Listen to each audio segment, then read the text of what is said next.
Big boss Kannada season 12ರಲ್ಲಿ ರಘು, ಗಿಲ್ಲಿ ಹಾಗೂ ರಕ್ಷಿತಾ ಅವರಿಗೆ ಸಪರೇಟ್ ಫ್ಯಾನ್ ಬೇಸ್ ಇದೆ. ಈ 3 ಜನ ಸ್ಪರ್ಧಿಗಳ ಫ್ರೆಂಡ್ಶಿಪ್ ಸೋಷಿಯಲ್ ಮೀಡಿಯಾದಲ್ಲಿ ಸಿಕ್ಕಾಪಟ್ಟೆ ಹೈಲೈಟ್ ಆಗಿದೆ. ಶುರುವಿನಿಂದಲೂ ಈ 3 ಜನ ಸ್ಪರ್ಧಿಗಳು ತಮ್ಮ ಒಳ್ಳೆಯ ವ್ಯಕ್ತಿತ್ವದಿಂದಲೇ ಸಾಕಷ್ಟು ಅಭಿಮಾನಿಗಳನ್ನ ಗಳಿಸಿದ್ದಾರೆ. ಇದೀಗ ಇದೇ ರಕ್ಷಿತಾ ಶೆಟ್ಟಿ ಅವರಿಂದ ರಘು ಅವರಿಗೆ ಬಂಪರ್ ಆಫರ್ ಹೊಡೆದಿದೆ. ತನ್ನ ಸ್ನೇಹಿತೆ ರಕ್ಷಿತಾಯಿಂದ ಸಿಕ್ಕ ಈ ಒಂದು ಆಫರ್ ಪಡೆದ ರಘು ರಕ್ಷಿತಾ ಅವರಿಗೆ ಧನ್ಯವಾದವನ್ನ ತಿಳಿಸಿದ್ದಾರೆ. ಹಾಗಾದರೆ ರಘು ಅವರಿಗೆ ಸಿಕ್ಕಂತಹ ಭರ್ಜರಿ ಆಫರ್ ಆದರೂ ಏನು?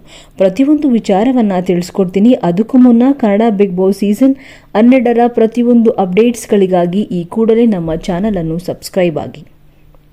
ಹೌದು, ಈ ವಾರದ ಕ್ಯಾಪ್ಟನ್ಸಿ ಆಟವು ಬಿಗ್ ಬಾಸ್ನಲ್ಲಿ ಸಖತ್ ಟ್ವಿಸ್ಟ್ ಇಂದ ಕೂಡಿತ್ತು. ಕಾರಣ, ನಾಮಿನೇಟ್ ತಂಡದ ಸದಸ್ಯರಾದ ಅಶ್ವಿನಿ, ಜಾನ್ವಿ, ರಕ್ಷಿತಾ ಶೆಟ್ಟಿ, ರಾಶಿಕಾ ಶೆಟ್ಟಿ, ರಘು, ರಿಷಾ, ಕಾಕ್ರೋಚ್ ಸುಧೀರ್, ಧ್ರುವಂತ್ ಈ ಟಾಸ್ಕ್ಗೆ ಸೇರಿದರು. ನಾಮಿನೇಟ್ ತಂಡ 2 ಟಾಸ್ಕ್ಗಳಲ್ಲಿ ಗೆದ್ದುಕೊಂಡಿದ್ದರಿಂದ ಅವರೇ ಕ್ಯಾಪ್ಟನ್ಸಿ ಹೋರಾಟಕ್ಕೆ ಇಳಿದಿದ್ದಾರೆ. ಜಿಮ್ ಪಾಲ್ನಿಂದ ಸದಸ್ಯರನ್ನ ಅಖಾಡದಿಂದ ಹೊರಗಡೆ ತಳ್ಳಿ ಕೊನೆಯದಾಗಿ ಯಾರು ಉಳಿಯುತ್ತಾರೋ ಅವರು ಕ್ಯಾಪ್ಟನ್ಸಿ ಟಾಸ್ಕ್ಗೆ ಆಯ್ಕೆ ಆಗ್ತಾರೆ. ಇದರ ಅನುಸಾರ ಮೊದಲ ಸುತ್ತಿನಲ್ಲಿ ಅಖಾಡಕ್ಕೆ ಇಳಿದು ರಕ್ಷಿತಾ ಶೆಟ್ಟಿ, ರಾಶಿಕಾ ಶೆಟ್ಟಿ, ರಿಷಾ ಗೌಡ, ಅಶ್ವಿನಿ ಗೌಡ ಹೊರಬಂದು ಜಾನ್ವಿ ಅವರು ಗೆಲುವನ್ನ ಸಾಧಿಸಿದ್ದಾರೆ. ಇನ್ನು ಪುರುಷರ ತಂಡದಲ್ಲಿ ಧ್ರುವಂತ್ ಹಾಗೂ ಕಾಕ್ರೋಚ್ ಸುದಿಯನ್ನ ಹೊರಗೆ ದಬ್ಬಿ ರಘು ಅವರು ಗೆಲುವನ್ನ ಸಾಧಿಸಿದ್ದಾರೆ. ಕೊನೆಯ ಹಂತದಲ್ಲಿ ರಘು ಹಾಗೂ ಜಾನ್ವಿಗೆ ಕಾಂಪಿಟೇಷನ್ ಇರಲಿದೆ ಅನ್ನೋದು ಗೊತ್ತೇ ಇದೆ. ಇನ್ನು ಇಂದು ನಡೆದ ಎಪಿಸೋಡ್ನಲ್ಲಿ ಕ್ಯಾಪ್ಟನ್ಸಿ ಓಟದಲ್ಲಿ ರಘು ಹಾಗೂ ಜಾನ್ವಿ ಅವರು ಅದ್ಭುತವಾಗಿ ಪ್ರದರ್ಶನವನ್ನ ನೀಡಿದ್ದಾರೆ. ಕೊನೆಯದಾಗಿ ರಘು ಅವರು ಈ ಒಂದು ಕ್ಯಾಪ್ಟನ್ಸಿ ಟಾಸ್ಕ್ ಅಲ್ಲಿ ವಿಜೇತರಾಗಿ 2ನೇ ಬಾರಿ ಕ್ಯಾಪ್ಟನ್ ಸ್ಥಾನವನ್ನ ಗಳಿಸಿದ್ದಾರೆ. ಹೌದು, ರಘು ಈಗಾಗಲೇ ಕ್ಯಾಪ್ಟನ್ ಆಗಿದ್ರು. ವಿಶೇಷ ಏನಂದ್ರೆ ಬಿಗ್ ಬಾಸ್ ಕನ್ನಡ ಸೀಸನ್ 12ರ ಮೊಟ್ಟ ಮೊದಲ ಕ್ಯಾಪ್ಟನ್ ಆಗಿದ್ರು. ಅದು ಕೂಡ ವೈಲ್ಡ್ ಕಾರ್ಡ್ ಎಂಟ್ರಿ ಕೊಟ್ಟ ವಾರದಲ್ಲೇ ಅನ್ನೋದು ಇನ್ನೂ ವಿಶೇಷ. ಇದೀಗ 2ನೇ ಬಾರಿಗೆ ಈ ಸಾಧನೆ ಮಾಡಿದ್ದಾರೆ ರಘು ಅವರು. ಆಗ ನೋಡೋದಾದ್ರೆ ರಘು ಬೆನ್ನಿಗೆ ಚೂರಿ ಹಾಕಿದ್ರು ಅಂತ ಯಾವ ರಕ್ಷಿತಾ ಶೆಟ್ಟಿಯನ್ನ ವೀಕ್ಷಕರು ಟೀಕಿಸಿದ್ರು, ಮನೆಯಲ್ಲಿರುವ ಸ್ಪರ್ಧಿಗಳು ಹೀಯಾಳಿಸಿದ್ರು, ಅದೇ ವೀಕ್ಷಕರು ಇದೀಗ ರಕ್ಷಿತಾಗೆ ಥ್ಯಾಂಕ್ಸ್ ಹೇಳ್ತಿದ್ದಾರೆ. ಒಂದು ರೀತಿ ರಘು ಮತ್ತೆ ಕ್ಯಾಪ್ಟನ್ ಆಗಲು ರಕ್ಷಿತಾ ಶೆಟ್ಟಿ ಕೂಡ ಕಾರಣವೇ.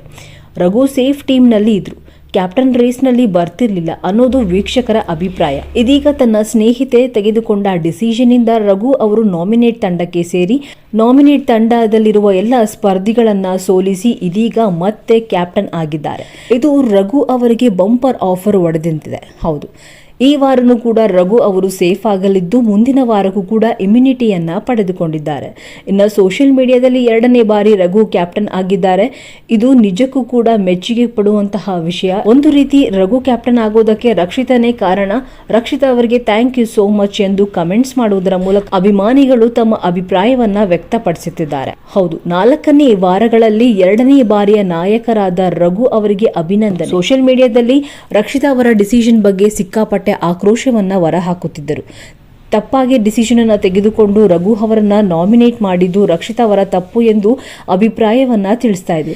ಆದರೆ ಇದೀಗ ಮತ್ತೆ ರಘು ಅವರು 2ನೇ ಬಾರಿ ಕ್ಯಾಪ್ಟನ್ ಆಗಿರುವುದು ಮನೆಯಲ್ಲಿರುವ ಕೆಲವು ಸ್ಪರ್ಧಿಗಳಿಗೂ ಹಾಗೂ ವೀಕ್ಷಕರಿಗೂ ಸಿಕ್ಕಾಪಟ್ಟೆ ಖುಷಿಯಾಗಿದ್ದಾರೆ. ಇದರ ಬಗ್ಗೆ ನಿಮ್ಮ ಅಭಿಪ್ರಾಯವೇನು? ರಘು ಅವರು 2ನೇ ಬಾರಿ ಕ್ಯಾಪ್ಟನ್ ಆಗಿರೋದ್ರ ಬಗ್ಗೆ ನಿಮ್ಮ ಅಭಿಪ್ರಾಯವನ್ನ ತಪ್ಪದೆ ಕಮೆಂಟ್ಸ್ ಮಾಡುವುದರ ಮೂಲಕ ತಿಳಿಸಿ. ಈ ವಿಡಿಯೋ ಇಷ್ಟವಾಗಿದ್ದಲ್ಲಿ ತಪ್ಪದೆ ಲೈಕ್ ಮಾಡುವುದರ ಮೂಲಕ ತಿಳಿಸಿ. ಇನ್ನಷ್ಟು ಕನ್ನಡ ಬಿಗ್ ಬಾಸ್ ಅಪ್ಡೇಟ್ಸ್ಗಳಿಗಾಗಿ ಈ ಕೂಡಲೇ ನಮ್ಮ ಚಾನಲ್ ಅನ್ನು ಸಬ್ಸ್ಕ್ರೈಬ್ ಆಗಿ. ಧನ್ಯವಾದಗಳು ವೀಕ್ಷಕರೇ.